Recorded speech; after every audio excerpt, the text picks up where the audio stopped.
کبھی اپنے فرزند کو دیکھتے ہیں، کبھی حسین کو دیکھتے ہیں، کبھی حسین کے ماموں کو دیکھتے ہیں۔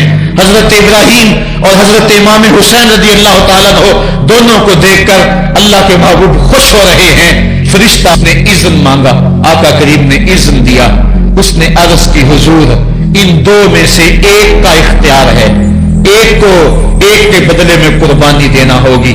اب قربانیوں کی وہ حرم سے جو داستان چلی تھی وہ تسلسل ٹوٹنے نہیں پا رہا ہے، وہ تسلسل جاری ہے۔ حضور نے ایک نظر حضرت ابراہیم کو دیکھا اور پھر ایک نظر حضور نے حضرت امام حسین کو دیکھا، پھر حسین کو پکڑ کے سینے سے لگایا اور کہا میں اپنے اس بیٹے کو قربان کر رہا ہوں۔ چند دن کے بعد حضرت ابراہیم کا انتقال ہوا۔ حضور کو جب خبر پہنچی، آقا کریم کی آنکھیں آنسو برسا رہی تھی۔ وَأَيْنَ رسول اللہ تدمعان، حضور کی آنکھوں میں آنسو جاری تھے اور حضور اپنے بیٹے کے سرہانے بیٹھے، پیشانی پہ ہاتھ رکھا، کہا بیٹا آنکھیں رو رہی ہیں، دل غم زدہ ہے، لیکن زبان سے وہی کہوں گا جس سے رب راضی ہوگا۔ لیس منا من ضرب الخدود وشق الجیوب ودعا بدعوى الجاہلیہ، جو گریبان نوچتا ہے، منہ پہ تھپڑ مارتا ہے، سینہ کو بھی کرتا ہے، کہ ہمارے ساتھ اس کا کوئی تعلق نہیں ہے۔ آنکھوں کا غم اور دل کا غم رحمان کی طرف سے ہے، ہاتھوں کا غم اور زبان کا واویلا یہ شیطان کی طرف سے ہے۔ کہا بیٹا آنکھیں رو رہی ہیں، دل غم زدہ ہے، لیکن زبان سے وہی کہوں گا جس سے رب راضی ہوگا۔ اب امام حسین حضور کی گود میں کھیلتے ہیں، کبھی حضور اپنی زبان ان کے منہ میں دے رہے ہیں، کبھی حضور اس کو اپنے کندھوں پہ سوار کرا رہے ہیں۔ کسی صحابی نے کہا کتنی اچھی سواری ملی، کہا سواری دیکھ رہے ہو، سوار بھی تو دیکھو۔ کبھی سجدے میں ہیں تو حسین پشت پہ آ کے سوار ہو جاتے ہیں، آقا سجدے کو طول دے رہے ہیں۔ حضرت اسامہ بن زید رضی اللہ تعالیٰ عنہ فرماتے ہیں رات کافی بیت چکی تھی، میں حضور کے در پہ گیا۔ صحابہ حضور کے در پہ چوکھٹ پہ دستک نہیں دیا کرتے تھے، حضور کی چوکھٹ پہ لگ کے بیٹھ جاتے، آقا کریم اپنی مرضی سے آتے، صحابہ دکھڑا کہہ لیتے، کہانی کہہ لیتے، جو پوچھنا تھا پوچھ لیتے۔ لیکن اگر کبھی حالت ناگزیر ہوتی، کبھی ایمرجنسی حالات بنتے تو صحابہ اپنی انگلیوں کے پودوں کے ساتھ حضور کے دروازے پہ دستک دیتے۔ کانت تکرہ ابواب النبی بالاظافر، اللہ اکبر۔ حضور تشریف لائے، حضور سے حاجت کہی۔ یہ 14ویں صدی کی مصیبت ہے کہ نبی سے مانگنا نہیں چاہیے، اگر نبی سے نہیں مانگنا تو کس سے مانگے؟ اور کون سی چوکھٹ ہے جس در پہ جھولی پھیلائیں؟ کون سا دوارہ ہے جہاں کشکول پھیلا کے کہیں کہ ہماری جھولی بھر دی جائے؟ اور جتنے بھی سہارے ہیں سبک کرتے ہیں، عزت نفس بڑھاتا ہے سہارا تیرا، ہر آسرا ذلیل کرتا ہے، نبی کا آسرا بندے کو سر بلند کرتا ہے۔ حضرت اسامہ بن زید کہتے ہیں میری حاجت پوری ہو گئی، لیکن میں نے کیا ماجرا دیکھا، جب حضور گفتگو کر رہے ہیں، دوران گفتگو اللہ کے محبوب کمبل اوڑھ کے یوں ہی آگے تھے، حضور کے دائیں بائیں سے حرکت کا احساس ہوتا ہے جس طرح اندر کوئی چیز ہے۔ میری حاجت پوری ہوئی تو مجھ سے نہ رہا گیا، میں نے پوچھ لیا، میں نے کہا بندہ نواز یہ کیا ماجرا؟ آپ کمبل اوڑھا ہوا ہے اور اندر سے کسی کی حرکت کا احساس ہے۔ فکشفہ، حضور نے کمبل کو کھول دیا، فائز الحسن والحسین علی ورکیہ، تو ایک پہلو سے امام حسن لپٹے ہوئے تھے، ایک سے امام حسین لپٹے ہوئے تھے۔ کہا یہ میرے بیٹے ہیں، یہ میری بیٹی کے بیٹے ہیں، اے اللہ میں ان سے پیار کرتا ہوں، تو بھی ان سے پیار کر، اور جو ان سے پیار کرے میرے مالک تو اس سے بھی پیار کر۔ اور ایک دن فرمایا حسین منی وانا من الحسین، لوگو حسین مجھ سے ہے اور میں حسین سے ہوں۔ لمحے بیتتے گئے، پھر وہ جان گداز لمحے بھی آئے جب صحابہ کی چیخیں نکل رہی تھی، جب مسجد نبوی اجڑ رہی تھی، جب حجرہ عائشہ کے اندر اللہ کے محبوب اپنے رب کے ہاں جانے کی تیاریاں کر رہے تھے، جب سیدہ فاطمہ کے لبوں پہ یہ لفظ تھے سبت علیہ مصائب لو سبت علی الارض سرنا لیالیا، میرے اوپر اتنی مصیبتیں پڑی، اگر یہ دنوں پہ پڑتی تو وہ بھی کالی راتیں بن جاتے۔ حضور علیہ السلام کا جب جسد اطہر اٹھا تو صحابہ کی جو حالت تھی وہ اس انداز سے کہ صحابہ کے کلیجے پھٹ رہے تھے، روحیں گداس ہو رہی تھی، ایک ہاتھ اٹھا کے دعا مانگ رہا تھا اللہم اذہب بصری حتی لا ارا بعد حبیبی محمد احدا، اے اللہ مجھے اندھا کر دے، مجھے اندھا کر دے، مجھ میری آنکھوں کی بینائی چک لے، تیرا محبوب تہے مزار چلا گیا، میں نے آنکھوں کی روشنی کو کیا کرنا ہے۔ وہ دن بھی آئے، حضرت سیدنا صدیق اکبر کا کلیجہ بھی پگھل رہا ہے، وہ بھی غم رسول میں رو رہے ہیں، صحابہ تڑپ رہے ہیں۔ وہ اونٹنی، غصبہ نامی اونٹنی جس پہ حضور سواری کرتے تھے، وہ حضرت فاطمہ کے دروازے کے اوپر سر رکھ کے رو رو کے مر گئی۔ جب محبوب نہیں رہے تو ہم نے جی کے کیا لینا ہے؟ کائنات اجڑ گئی، جہان میں جو ہے وہ ہر سمت اندھیرا ہی اندھیرا چھا گیا، لیکن روشنی کے ٹمٹماتے ہوئے چراغ آج بھی روشن ہیں، جن کو دیکھ کر مصطفیٰ یاد آتے ہیں۔ لوگ ان شہزادوں کو دیکھ لیتے ہیں اور حضور کی یاد کو تازہ کر لیتے ہیں۔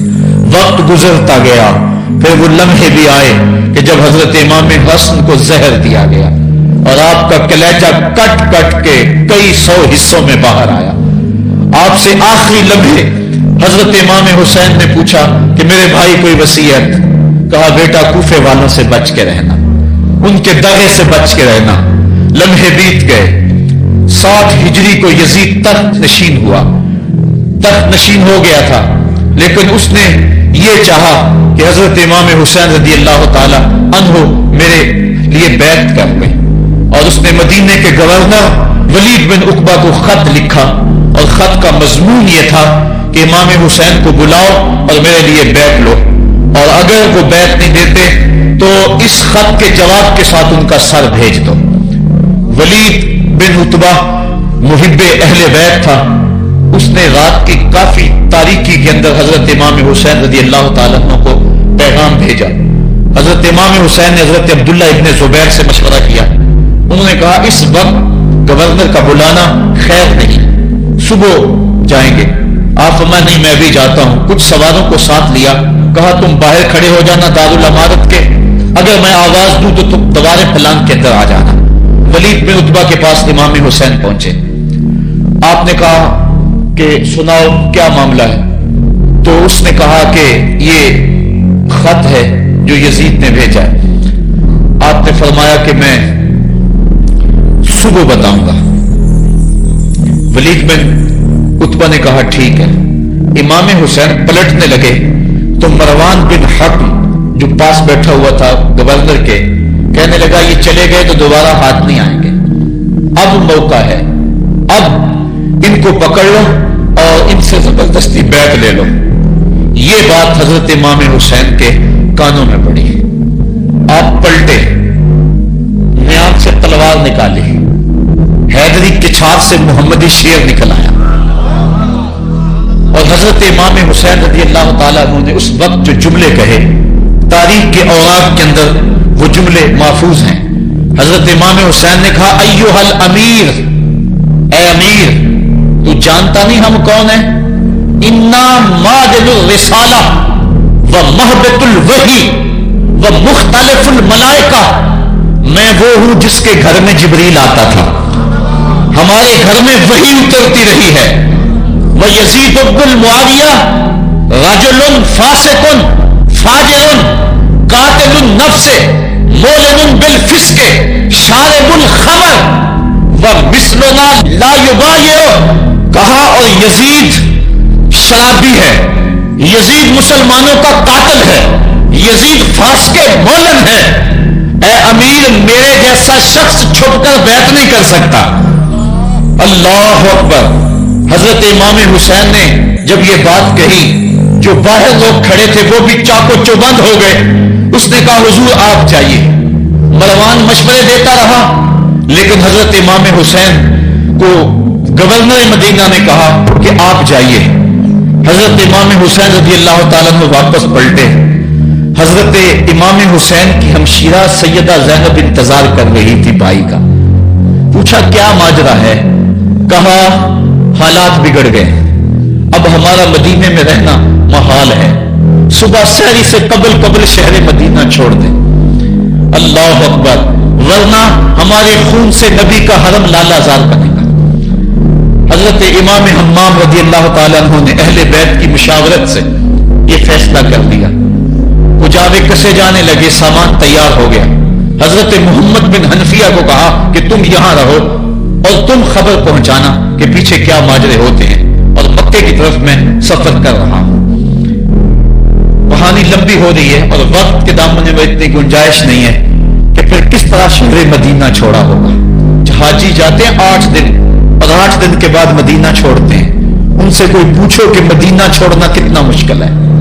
وہ کیا کسی حاجی کو لوگ مبارک دے رہے تھے, اس نے کہا تھا مبارک دے رہے ہو دوستو حج و زیارت کی, میرا غم بھی تو دیکھو, میں مدینہ چھوڑ آیا ہوں. جو 8 دن مدینہ رہتا ہے اس سے مدینہ چھوڑا نہیں جاتا جس کی ولادت مدینے میں ہوئی. جو کھیلتا تھا تو مدینے کی گلیوں میں, جس کے گھر کا دروازہ مسجد نبوی میں کھلتا تھا, اس حسین کو مدینہ چھوڑنا قیامت ہوگی. شہر مدینہ چھوڑا, حضرت امام حسین رضی اللہ تعالیٰ عنہ مکہ المکرمہ پہنچے. وہاں رمضان گزرا, حالات وہاں بھی بگڑتے گئے, مسلسل خط آتے رہے کوفے سے. کہانی طویل ہے. 8 ذو الحج کو حضرت امام حسین رضی اللہ تعالیٰ عنہ کوفے کی طرف عازم سفر ہوئے. حضرت عبداللہ ابن عمر, عبداللہ ابن عباس رضی اللہ تعالیٰ عنہما اور دیگر صحابی ہاتھ جوڑ کے کھڑے ہو گئے. بلکہ حضرت عبداللہ ابن عباس نے تو یہاں تک کہہ دیا کہ میں دیکھ رہا ہوں کہ وہاں تمہیں شہید کیا جائے گا, آپ اگر ضرور جاتے ہیں تو ان بچوں کو چھوڑ دیں.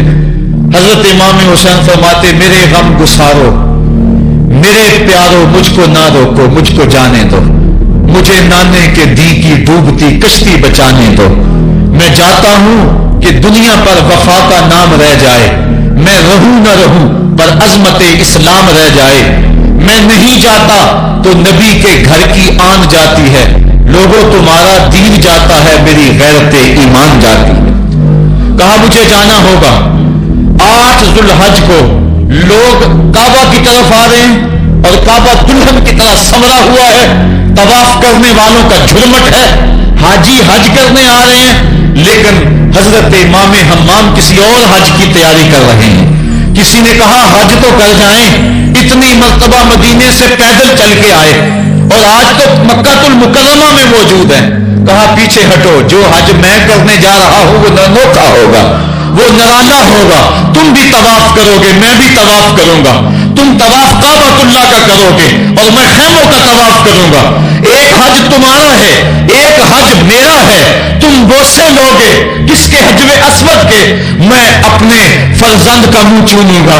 لوگوں ایک طواف تمہارا ہوگا, ایک طواف میرا ہوگا. تم آب زمزم پیو گے, میں پیاسا رہوں گا.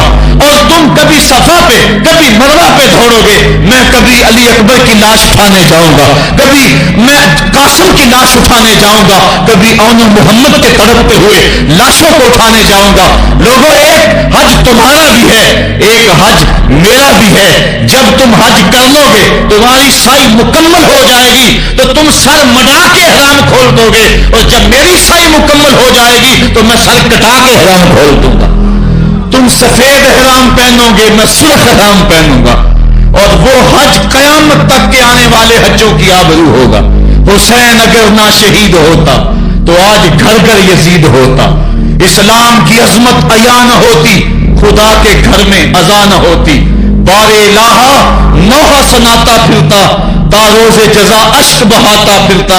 امداد نہ کرتے اگر کربلا میں حسین, اسلام تیرا ٹھوکریں کھاتا پھرتا. کربلا کی تپتی ہوئی ریگزار میں حضرت امام حسین نے جبر و ظلم کے خلاف جس سے کھڑے ہو کر عظیمت کی داستان رقم کی. 10 محرم کا دن تھا, جمعے کا یوم سعید تھا. بھیچ کربلا کے میدان میں دوپہر کے وقت جب نبی کا خاندان اجڑ رہا تھا, ایک ایک کلی اس چمن کی کٹ رہی تھی. 72 افراد 22,000 کے لشکر جرار کے مقابلے میں کھڑے تھے. وہ یزید جس نے اس کے علاوہ بھی بڑے جرم کیے, جس نے جو ہے وہ 1700 صحابہ کو مکہ المکرمہ میں شہید کیا, جس نے 700 حفاظ قیام کو شہید کیا, جس نے حضرت ابو سعید خضری کی داڑھی نوچ لی, جس نے مدینے کے اندر مسجد نبوی کے اندر گھوڑے باندھے, جس نے جو ہے وہ 3 دن تک مسجد نبوی کے اندر اذان نہ ہونے دی, وہ یزید آج کربلا کے تپتے ہوئے ریگزار کے اندر آل رسول کے ساتھ ظلم کی وہ داستان رقم کر رہا تھا کہ قیامت تک آنسو سسکیاں نہیں تھمنے پائیں گی. یزید مر گیا، اس کا نام مٹ گیا، اس کا تشخص مٹ گیا، لیکن حسین کا نام آج بھی زندہ ہے، اس کا پیغام آج بھی زندہ ہے. یہ ہزاروں کا مجمع، یہ امٹتے ہوئے محبتوں کے جذبات، یہ آنکھوں کا آنسوؤں کا خراج دینا، کیا یہ حسین ابن علی کی زندگی کی دلیل نہیں ہے؟ کون ہے جو یزید کا نام لیتا ہو؟ آج اگر کوئی یزید کا نام لیتا بھی ہے تو سر جھکا کے لیتا ہے. میں کہتا ہوں کیسا تمہارا لیڈر ہے جس کا نام لینے سے قبل شرمندہ ہوتے ہو، جس کا نام لیتے ہوئے شرمندہ ہوتے ہو، جس کا نام لینے کے بعد پسینہ پسینہ ہوتے ہو. تم اپنے قائد اور لیڈر کا نام لیتے جھجکتے ہو، گردن جھکا کے دائیں بائیں دیکھ کے نام لیتے ہو، اور جب ہم نام اپنے آقا کا لیتے ہیں سر اٹھا کے لیتے ہیں. اے حسین ابن علی تم پر سلام.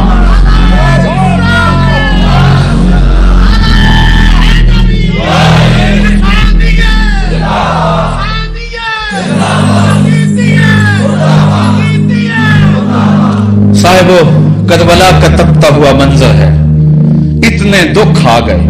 حضرت صدیق سبتی رضی اللہ تعالیٰ عنہ فرماتے ہیں کہ اللہ تعالیٰ نے جب کائنات کو بنایا، انسانوں کو تخلیق کیا، تو انسانوں کو پوچھا بتاؤ تم میرے ہوگے؟ سب نے کہا مالک ہم تیرے ہیں. لیکن جب دنیا کو پیدا کیا تو 9 حصے دنیا کی طرف ہو گئے، 1 حصہ اللہ کی طرف رہ گیا. پھر جب عقبہ کو پیدا کیا جو 10واں حصہ تھا، اس میں 9 حصے پھر آخرت کی طرف ہو گئے، جنت دوزخ کے لالچ میں ہو گئے، اور 1 حصہ صرف کہنے لگا نہ ہم جنت کو دیکھتے ہیں نہ دوزخ کو دیکھتے ہیں، مالک ہم تو تجھے دیکھتے ہیں.